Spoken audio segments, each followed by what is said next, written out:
Hello everyone, and welcome back to my channel, where everything you're about to hear and see has been done in one take. I'm your host, the One Take Man, and welcome once again to Courage the Cowardly Dog Month. Yes, I'm bringing it back this year, bigger and hopefully better than it was last time. I did a full series rewatch of this show in the summer. The first time I think I ever did a yearly rewatch of a show, and I thought, you know what?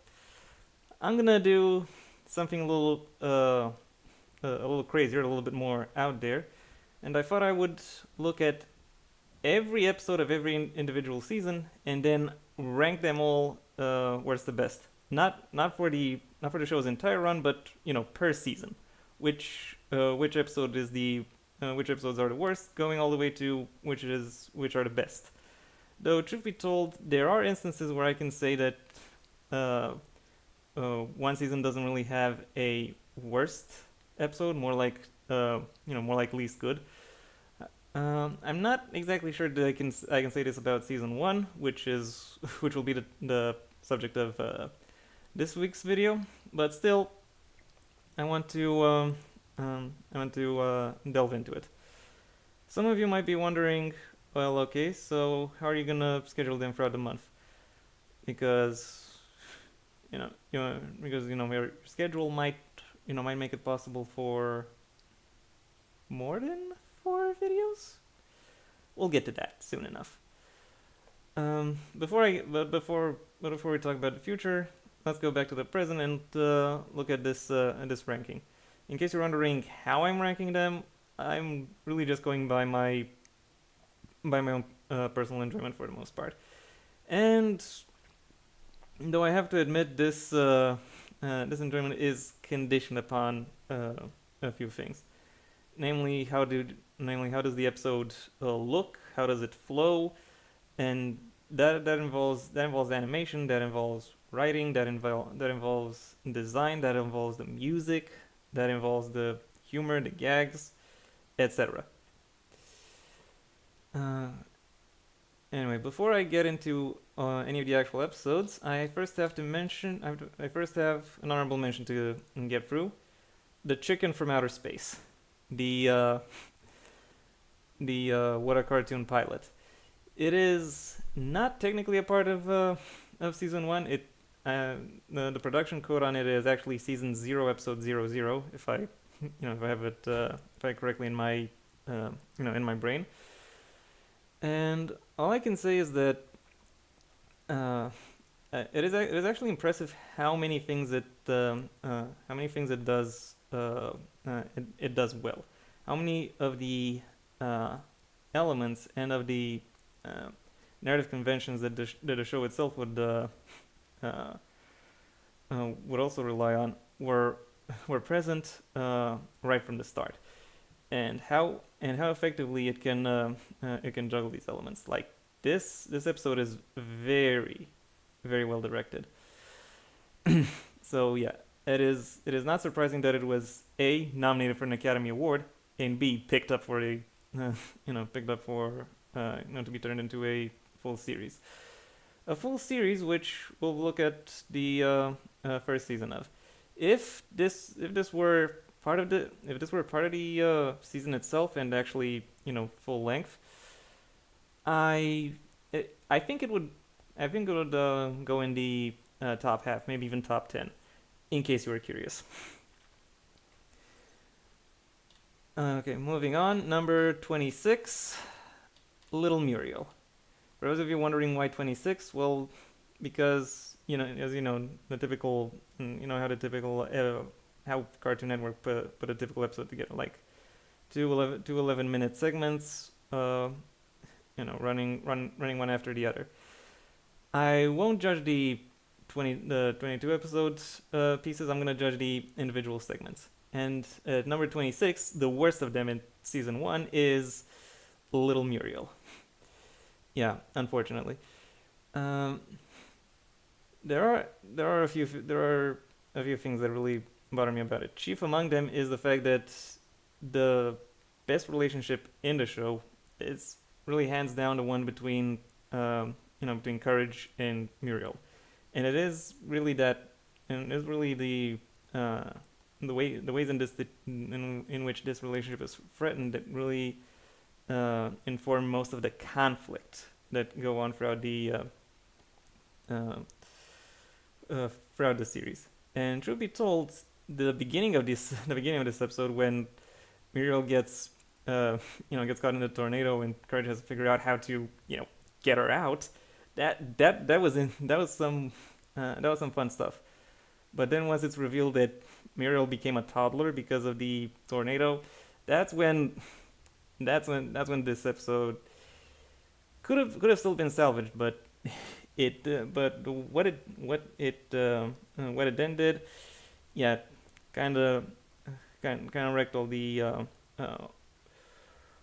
of all of its potential, because that is no longer the Muriel people know, and by the end of the episode she was gonna go back anyway, go back to how she was anyway. So, and instead of thinking about something interesting to do with Muriel as a baby, she's like a very typical moody toddler.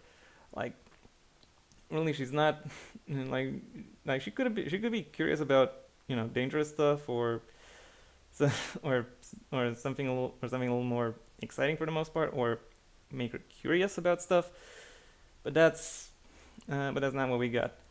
Also, I have a little nitpick because, namely that it has already been established in season one that Muriel was a redhead before she turned gray. Only somehow baby Muriel still has gray hair. Okay, maybe she was aged down wrongly by the tornado, when that's why she still has gray. Anyway, overall, worst episode of season one. Moving ahead, number 25, Hothead. The first appearance of the lung and the first appearance of that of the gentleman character. I forget whether or not he has a name, and I don't have the wiki in front of me, so I'm just gonna move ahead. I mentioned in last week's video, where I talked about very short horror stories, that scares are often structured in the same way, in the same ways jokes are, where you have setup and payoff. In comedy or in telling jokes, that payoff is the punchline.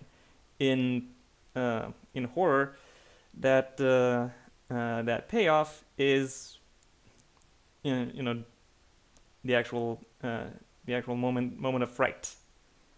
Because I would normally say scare, but I don't want to say that the scare consists of setup and scare, because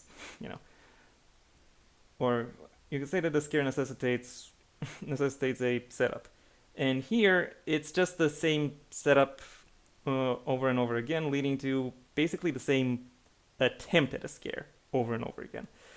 And there isn't really a substantial degree of switching up what the what the actual scare looks like. Like, it's always just this title card with Eustace bulging his eyes and all these veins showing up here. Also, he seems to be sweating green, which is weird. Weird, but not scary. Sorry. At number 24, we've got the Duck Brothers. Admittedly, this is a little this episode follows a more serious conflict, namely namely about a bunch of aliens taking control of Eustace and Muriel. However, the aliens themselves are quite pathetic. Like, I'm sorry to say this, but the Duck Brothers are kind of they're funny, but there isn't really a lot of menace that really exudes from them. And this episode is primarily comedy focused, and there are plenty of other better comedy focused episodes in the first season. So yeah, I do not unfortunately find this episode as compelling as other ones in the season. Moving ahead, number 23, we've got the precious, wonderful, adorable, lovable duckling. Oh, by the way, in case you're wondering, all of these images are from the fandom wiki for Courage the Cowardly Dog, which I could kind of recommend that you check out, because as far as I've been able to see, it is actually a little bit more uh, well developed than other wikis of it of its type. And this one, yeah, how can I say it? It represents a false shakeup in the dynamic, in that it looks like something is gonna happen, like there might be a new a new member to the household, but then when you look at how that manifests, it becomes quite clear that that's not a new member, that's a menace. And the thing about this menace is, while while the duckling actually has some variety in how he I assume the duckling is a male, in how he uh, threatens Muriel, there isn't really a lot of payoff that comes from that. And I'm not just saying that because it tends to happen to Courage, and you always know Courage is going to be fine if a little shaken. Uh, the point is, even even when looking at the actual setups themselves, they aren't really particularly interesting, and the and some of the setbacks the Duckling faces, like those are really seriously unnecessary. You already know what the conclusion is going to be. Just show it. Stop wasting time. Anyway, that was number 23.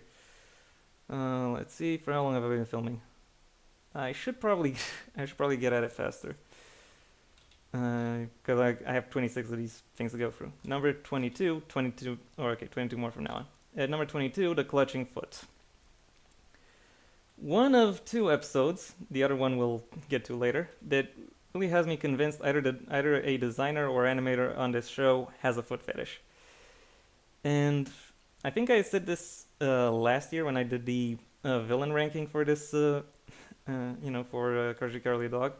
But really, the best part of this episode is around the point where the is when the foot actually swallows up Eustace. Like, the first few minutes are spent trying to cure it, only to find that nothing works. And Eustace is like, "Oh, I'll just nap it off." And then when he awakens from his nap, he notices that the infection has spread throughout his entire body and is eating him up. Like, that was cool. Like, that was that was like legit very interesting horror that really really stands the test of time. The rest of this episode was kind of boring, and relies a lot on gangster cliches and gangster movie cliches, and that really doesn't doesn't hold up. And I might have found it funny because at the time I knew what I knew what gangster movies are, but is the gangster movie archetype still relevant to moving forward? Would a child seeing this episode today for the first time be like, I get it? No. And even then, when you look at what actually has Courage do, not particularly interesting. At number 21, we've got Heads of Beef. Heads of Beef is kind of constantly teasing you with a scare or teasing you with a menace, only to then not deliver upon it.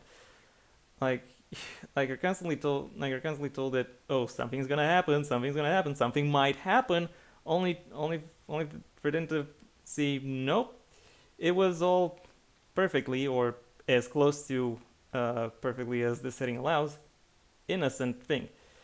And also, when you also the episode kind of sets up the menace that both Jean Bon and his wife present, but really there is really nothing done to substantiate that. Like, it might be scary for Courage, but it has to be scary for the audience as well. There has to be something in this episode that makes the audience go, oh, that almost happened. And while I appreciate the setup that this episode had going, the payoff doesn't work. At number 20, we've got The Gods Must Be Goosey. This was this was like in the second half of season 1, and Courage is already facing off against Guts. Uh, thankfully not in a physical sense, but more in a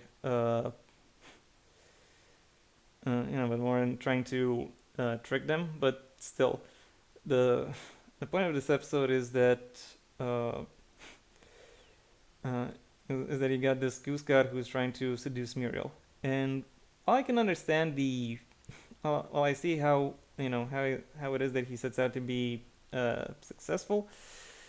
Uh, Muriel keeps pointing out that that it is actually Eustace she cares for, and Courage keeps trying to uh, have them have them stay together for that, and constantly trying to be Eustace's wingman, even though Eustace by that point has really for the most part only been a prick to him, and also he is for the most part entirely absent from this from this episode, just kind of working on his truck.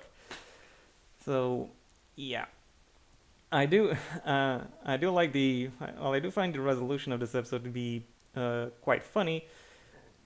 The the actual way up until then was did not really deliver on the comedy or the horror front. So yeah, number 20. At 19, we've got Club Cats. Honestly, I think the best part of this episode. Well, okay, there are two noteworthy parts. First of all, there's the first half where the Bag family learns they might go on a cruise, and Eustace is like, "Nope, not getting out of this chair." And then in the next scene, they're they're on the ship. Eustace still in his chair, still with his paper. Might be the same paper, I don't know. And then and then 2 minutes or a minute later, like the ship capsizes and Eustace is flung off the ship, still sitting in his chair, still going, "Nope, not getting out of this chair." That's funny, okay? That is actually very funny. So yeah, that's one moment. The second moment is when Courage tries the vending machine and it turns out, oh, it's actually the ship captain. So yeah, that gives you an idea of what the menace is. However, I I don't really find the menace itself being that being that troublesome, especially after both Eustace and Muriel go through it, and you see that aside from you know their look being changed, they're still they're still them. They still have their own personalities. Okay, it could be argued that you know through their new appearances they are in they are in a dangerous situation, but still. Mm, I am not as impressed. Oh, but I do have to add a little bit of praise for the ending, where Katz inadvertently makes Eustace wreck his own chair, and then Eustace starts hunting him around his arena. That was funny. That was good, but not enough to save Club Cats, unfortunately. At number 18, Queen of the Black Puddle. Yeah, this is. I think we're pretty much done with the uh, a part of this list where you can say that the episodes uh, are underperforming, and we're not. And now this is just kind of like run of the mill. And Queen of the Black Puddle is very much the a run of the mill episode where you have this weird thread that just randomly shows up in the middle of nowhere uh, and wreaks havoc with the with the lives of the people there. I do have to say though, the actual uh, wreaking of havoc is somewhat underdeveloped within this episode. Like the way the titular queen tries to seduce Eustace into coming to her domain is yeah, not particularly impressive. Like I know this is a Y7 show and there isn't really a lot that could have been done, but when you listen to her voice and how she goes like and how she has these nice ethereal moves and that soft Eustace whisper, Like seriously, you could have done more. You could have gotten away with a little bit more. You could have done something more to show the appeal rather than just throwing water, throwing water on him in various forms. So yeah, for that reason, uh, and also I have to say, great. This episode has a good. I could almost go to say it has a great climax. So yeah, that's done well, but otherwise, mm. At number 17, Courage meets Bigfoot. This is the second episode I mentioned. And also I have to add that um, in the beginning of this episode of this season overall, the animation itself was quite limited, and and one of the best examples for how limited the animation actually was stems from this episode when there is an angry mob coming for Bigfoot, and that mob is just an amorphous blob with heads and limbs. And yeah, but then you got stuff like Courage's imagination spots where there's a highly detailed and fully active foot like squishing and kicking Muriel, and I'm like, dude, someone in this production crew definitely has a foot fetish. Contrast the limits in some areas with where they decide to pull out all the stops, and yeah, it's pretty obvious. And I have to confess, when I first made this episode, I thought when I first made this list, I thought this episode would end up somewhat lower. But then but but then looking back on it, there are actually some pretty effective gags, and the build up is quite effective in terms of horror build up. Like, oh, there's noise. Oh, there's destruction. Oh, but where is the thing that did it? Oh, it might come back. Like, that's good stuff. But then and then you reach the reveal portion, and then in the aftermath you get some comedy spots that are for the most part well made. But overall, the overall impression uh, is not as strong as it is with other episodes. I'm afraid I have to say. Number 16, Journey to the Center of Nowhere. This episode, funnily enough, this episode uses Flight of the Valkyries better than the episode that actually has Valkyries in season 3. Anyway, and the point of this is another one that is more, comedic than anything else, because it has like this uh, army of eggplants that uses that, and their leitmotif is this uh, variation of Flight of the Valkyries, and then you have Courage dressed as an eggplant, and who tries to deter them from attacking, and then once they actually attack, the fry her grill her argument is funny. Like, I don't know what else to say except that's funny. And yeah, there are plenty of good moments in this episode. Though I would say the plotting is somewhat run of the mill, so it doesn't really have enough strengths to push it further. At number 15, moving on to number 15, Everyone Wants to Direct. The first the first Showbiz is a Glamorous Lie episode that Courage the Cowardly Dog would pull. They would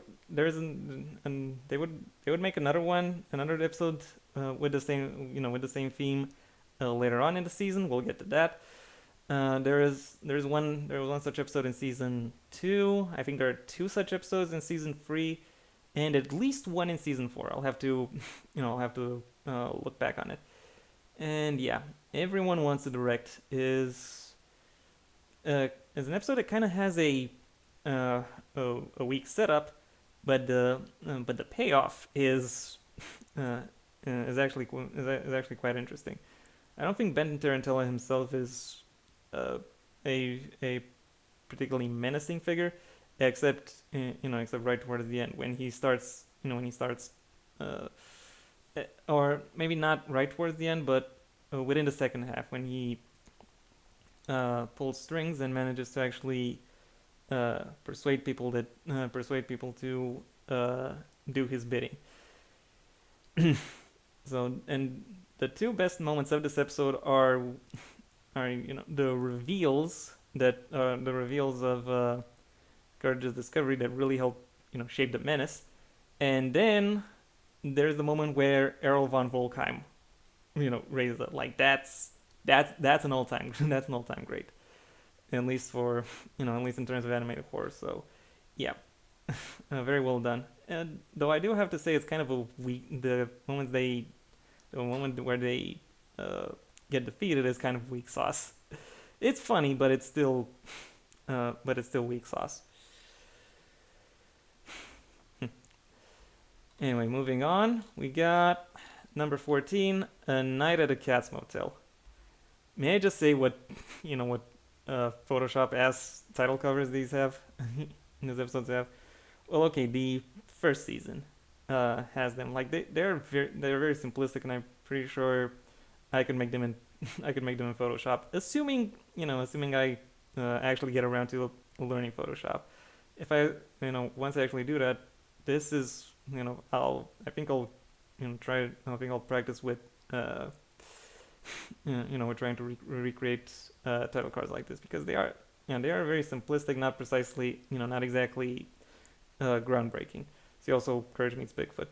Still, A Night at the Cat's Motel. If I'm not mistaken, this one actually won an Annie Award for its designs, and I have to say, I agree. The designs all look amazing. Like the Cat's Motel itself, the way it is set up and presented looks great. Like just great. It is like it does manage to sell the effect of being this this somewhat run down, dangerous place uh, where the figures within are where the figures who are trapped within uh, are no longer in a safe situation. They are in the spider's web, if I may, if I may say so myself. Unfortunately, also the plotting itself, uh, the way the story sets up its beats, really functions quite well for an uh, for an escape horror story. So yeah, that is well done in that from that department. The problem with this episode comes from the difference between how comedy and how horror uses tension, because you see because as I already said that jokes require that both jokes and scares require setup and payoff. Thing is you can use similar setups for both jokes and scares.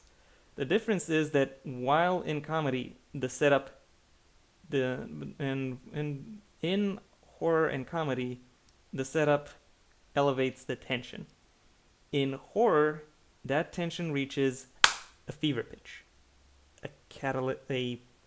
a conducive point.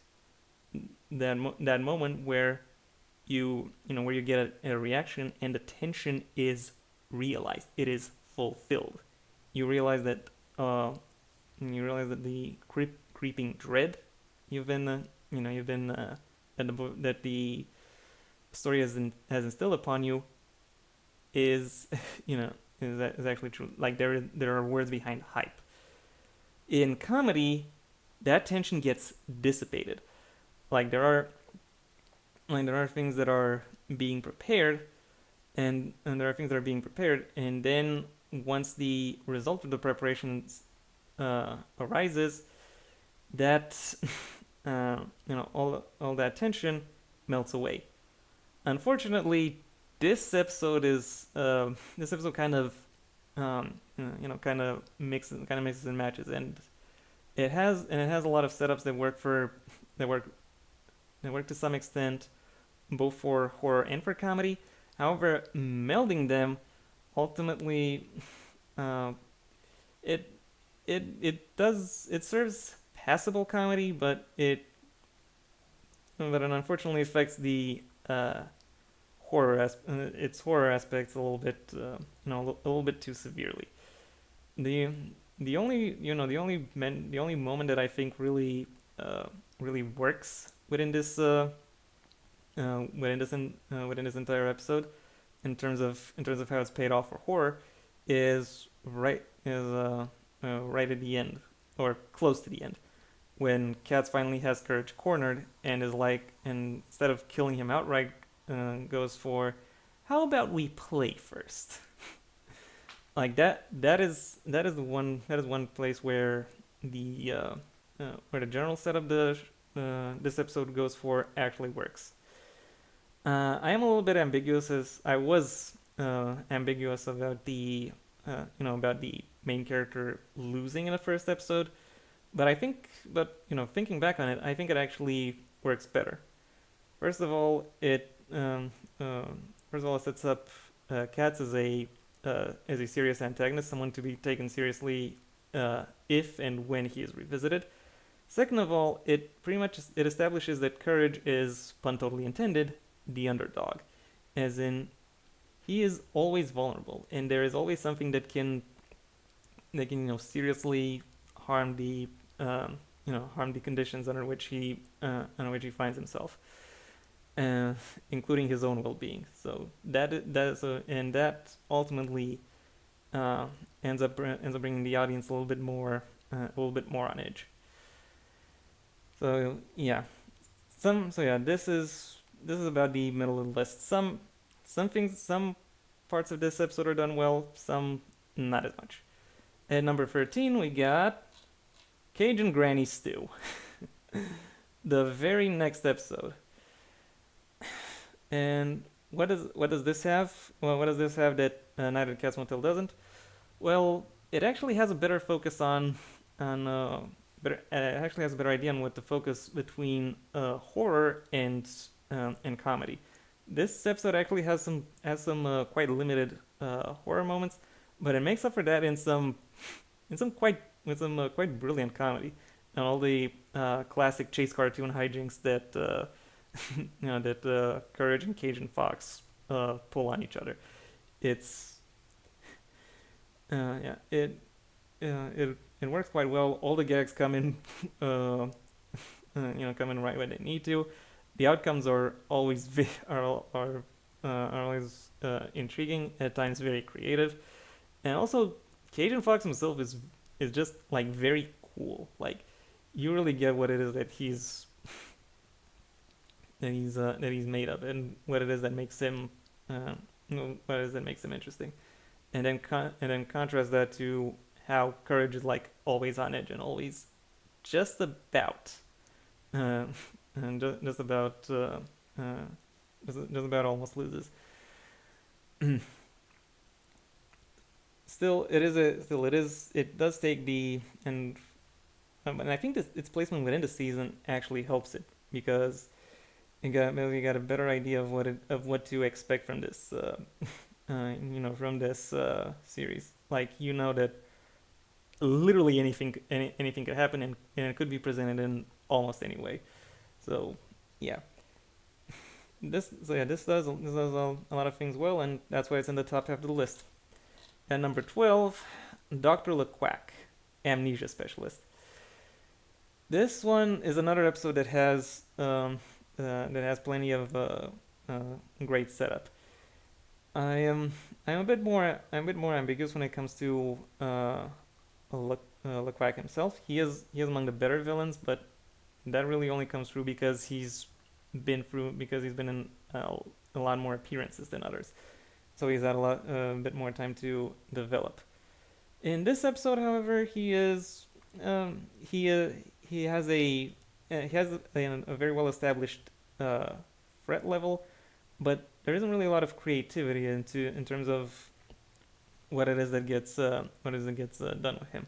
Like, this episode has a lot of has plenty of repetitive gags, and also some that kind of don't work or come across as too too ridiculous, and especially on repeat viewings. Uh, still, still I found still the variety in place within those gags does still help and does still help elevate this episode and make Look Quack's debut just a little bit just memorable enough to push it to number 12. By the way, this is Rosehip Tea again. I haven't. It really feels like I've been talking all day, and I need it. At number 11, we got Shirley the Medium, and the worst cut picture I've got. By the way, yeah, I already mentioned where I got the photos, so let's move ahead. Shirley the Medium, Shirley's first appearance. This episode is a little bit more interesting in terms of setup and payoff, and in terms of the gags it uses and how it presents it and how it presents the tension within the story. The main concern here is that Eustace is trying to get some information from his dead brother and has to rely on Shirley to get it. However, surprise, surprise, his dead brother doesn't want to give it to him, and then you learn why exactly his dead brother was like, no, you should not try. And a lot of this episode goes into that goes into that setup, and while it does that setup, it also establishes some bases that the series itself would go back to on various occasions, like Shirley herself, Muriel and her cooking, and the fact that she uses vinegar in almost everything. And yeah, it's and all I can say, it's a fun little romp. And then that conclusion, it is very impressive to look at and very impressive to think back on. Moving on, we're entering the top 10, and at number 10, Night of the Weremole. The first appearance of Dr. Vindaloo. And I have to say, in terms of how Courage the Cowardly Dog presents a pastiche of classic horror, this I think is the best realization of how it mirrors the ways in which the Universal monster horror movies built up the tension, using playing around with angles, with colors, not with colors, but playing around with angles and symbols and and the ways in which it paces its reveals. All of that makes the story as a whole very very exciting. And then you got that twofold climax where on the one hand Courage is being shaken around by the weremole, and on the other hand Eustace is trying to hit weremole Muriel. And really that counterplay between them really shows that in spite of its shakier start in terms of blending horror and comedy, this episode showcases that the makers of the series were on the right track and were well on their way of figuring out how to do one over the other. So it's not only a good and memorable episode, but also an important milestone in the future development of this show. At number 9, we've got The Snowman Cometh, and the most Photoshop ass uh, you know, title card of this entire season. Like it's literally just Courage next to a huge ball of snow. In spite of that, there are actually a lot of uh, uh, a lot of good aspects about this episode. First of all, it manages to once again effectively separate horror from comedy, and therefore knows how to, and therefore uh, not subverting one or the other. And also pacing, the pacing with which it presents all of its various plot points. The reveal of the snowman, the uh, the exploration of the snowman's plans, and then and then when you actually get to him and see how he has gotten his plans underway, it it is well done. And then not to mention that climax where he's like literally riding an avalanche trying to catch the Bag family. That's that is some exciting stuff, and some and a very well done episode overall. One that really helps and I particularly have to applaud how uh, how interesting they managed to make the snowman character himself, and because it is really a lot of his drama and his motivation that really helps um, elevate the stakes of this episode. Too bad that season 3 came along, but we'll reach that we'll cross that bridge when we come to it. At number 8, we've got The Hunchback of Nowhere. This episode is somewhat unique because it is the first point where it showcases some depth beyond its initial uh, horror comedy premise, in that it has a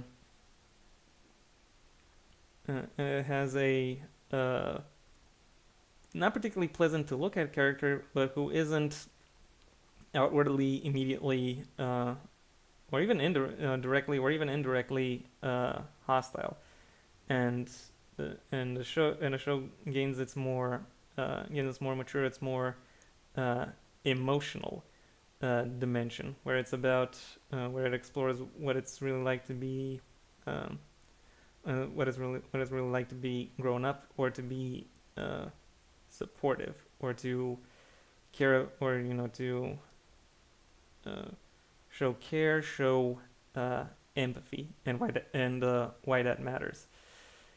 And it does so by making Eustace the villain, which I actually have no problem with, because Eustace is always a pretty good villain, and the ways in which he antagonizes uh, both the visitor and Courage himself are for the most part well done, and indirectly memorable, directly interesting.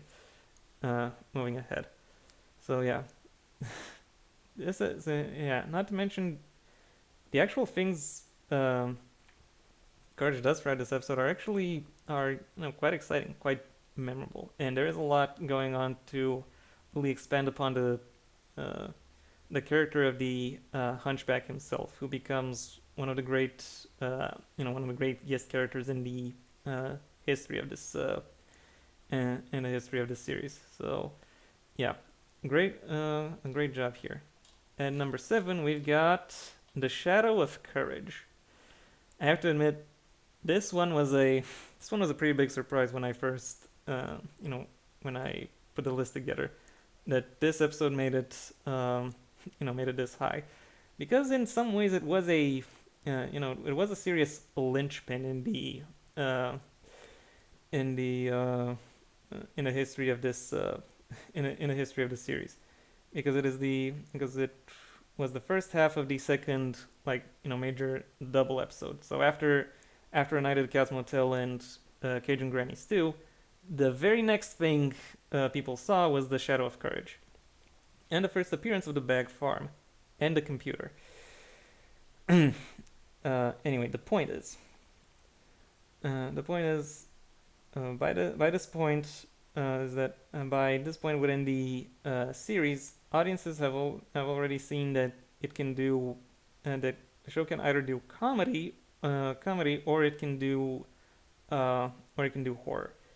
This is perhaps the first successful attempt at blending the two, because this is very much the first time when, and as far as I can tell, uh, the setups for the setup the setup that scares get was is separated from the setup that uh, jokes get, and therefore and that allows for and it is within that sequence, within that variation, that a lot of the audience's attention is captured, and it is there that the and it is there that the interest for for what's going on really emerges and really makes this show and really makes the episode as a whole stand out as you as you want to see the conclusion of this thing and learn what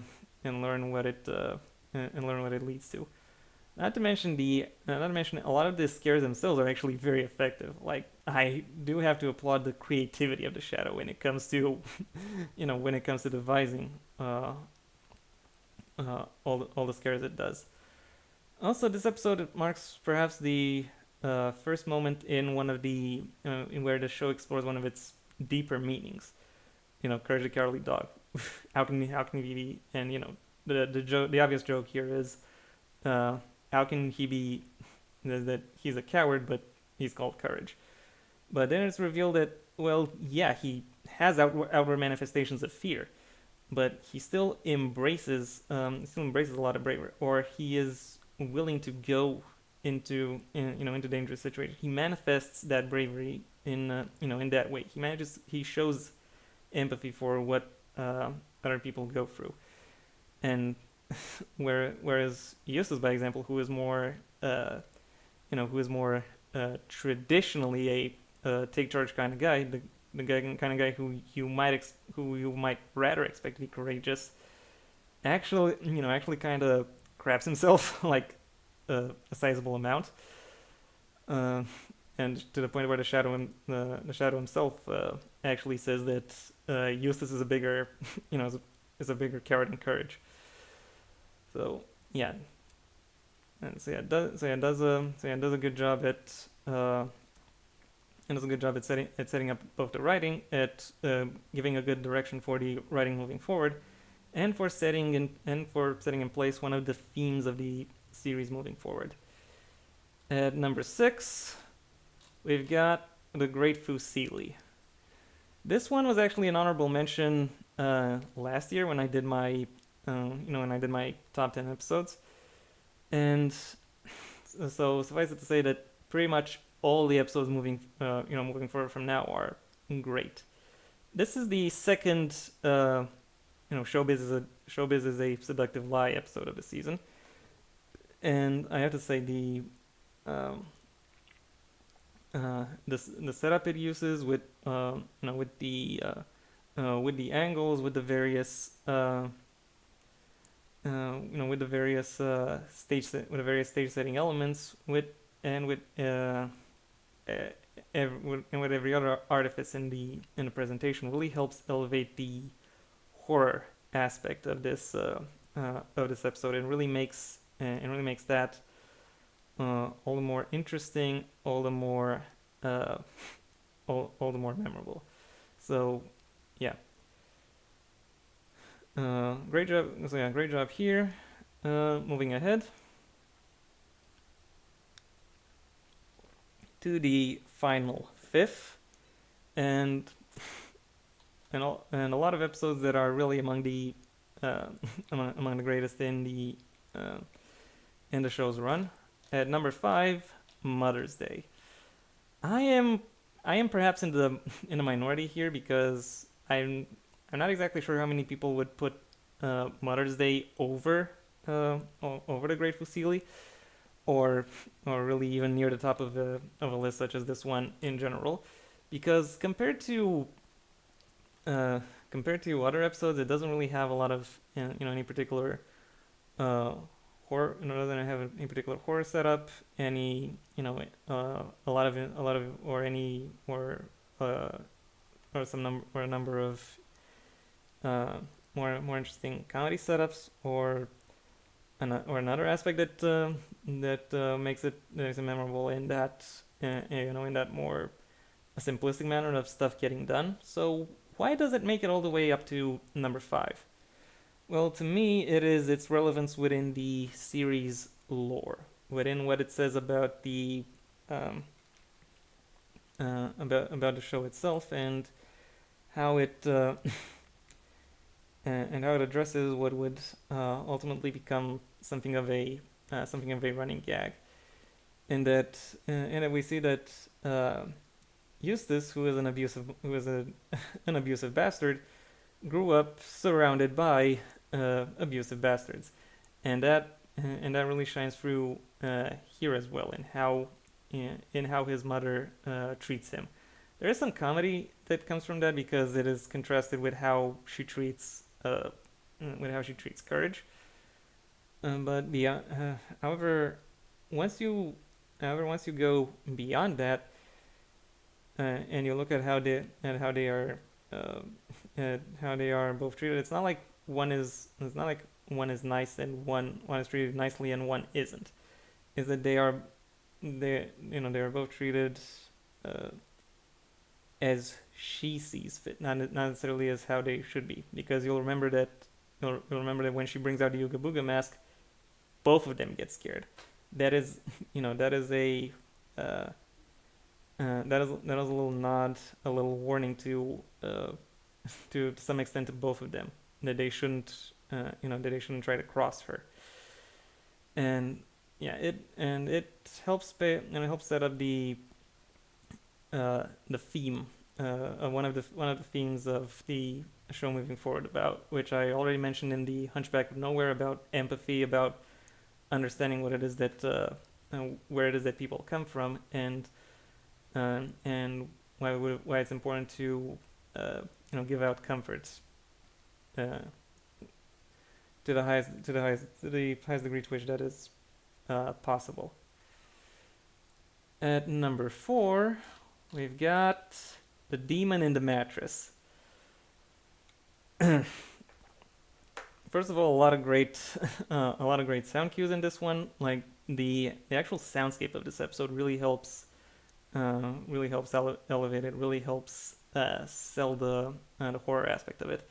And speaking of, I have to applaud the daring of a of any kind of program aimed at children for for trying to do an Exorcist parody. And the fact that it manages to do one this soon within its run, and that it manages to actually manages to do so quite effectively in how it how it plays around with with the titular demon itself, with its connections to the uh, with how it connects to the household, and with the effects it causes, or how it in how it interacts with them. All of that makes for a very makes for an interesting horror experience. One that really have no issues revisiting from time to time. At number three, bronze medal, Freaky Fred. Funnily enough, it was part of the same double episode as Demon in the Mattress. I think this was the second half to that. So yeah, two of the best episodes in the entire run of this series actually came back to back, which is something that would not be repeated until season 4. Anyway, moving ahead. the thing about what can I say about Freaky Fred?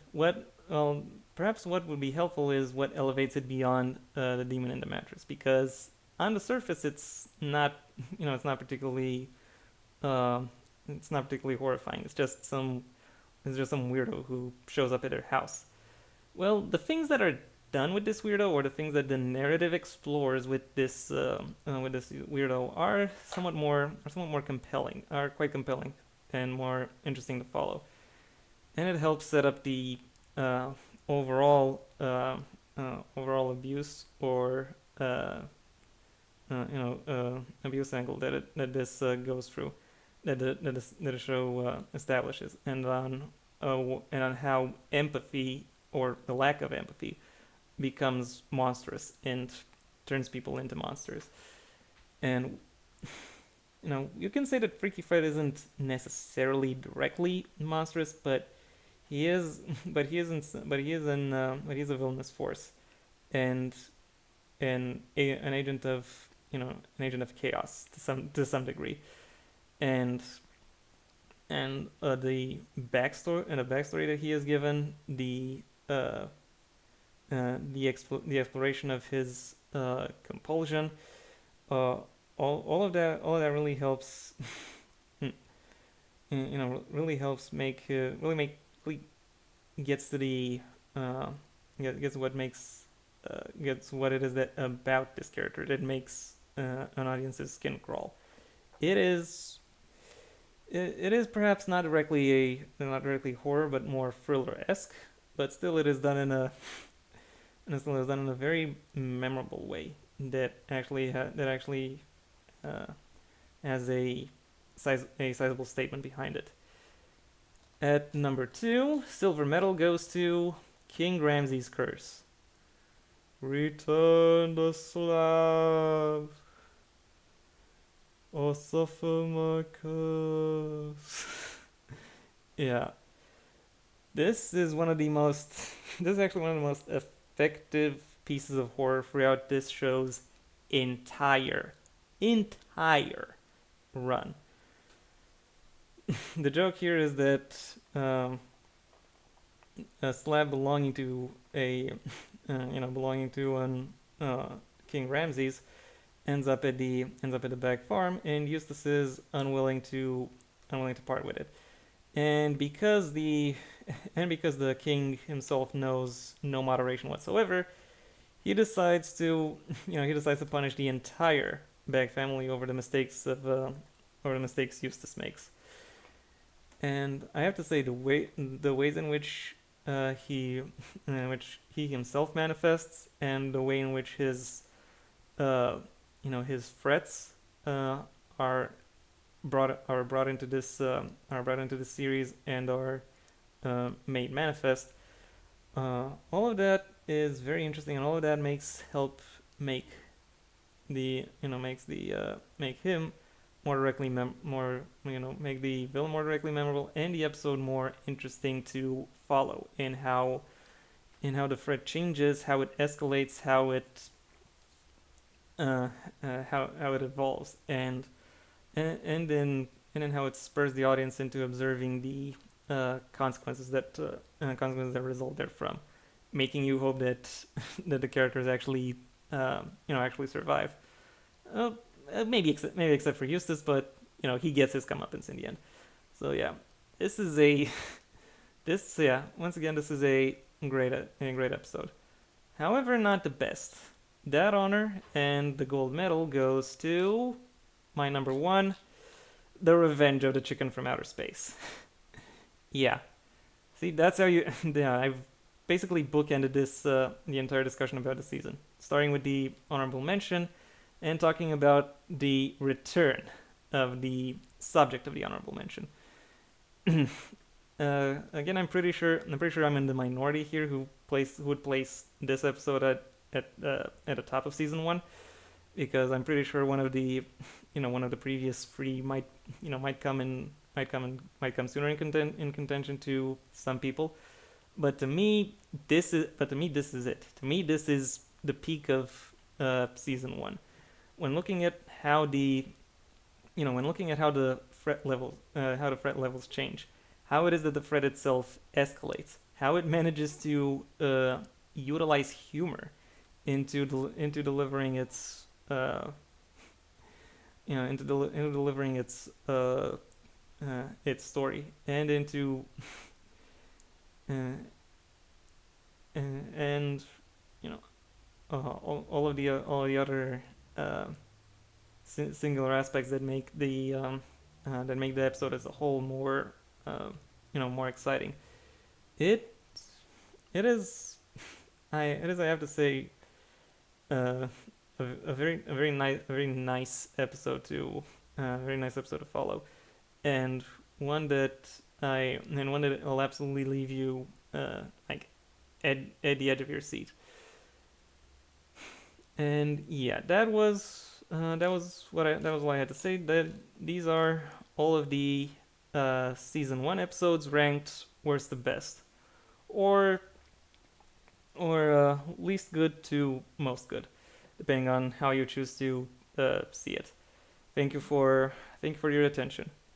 If you enjoyed it, well then please leave a like, maybe even share this video wherever you think. Please like the video, and then maybe even share it wherever you think other people will also like the video. If there is anything you'd like to add, that's what the comment section is for. And if you want to see when my next video gets released, well then please subscribe. And ideally also ring the bell or do whatever else YouTube will ask of you in order to keep you notified. I also have a main channel where I talk about book-related and literature topics, a link to which you can find in the description down below, right past my social media links, which I also suggest you check out should you choose to. Additionally, you also have the option of checking out my Patreon, where depending on the level of your pledge, you'll be able to receive various perks. Among them, early access to my videos and scripts, both for this channel and the aforementioned main one. Until next time, I have been the One Take Man.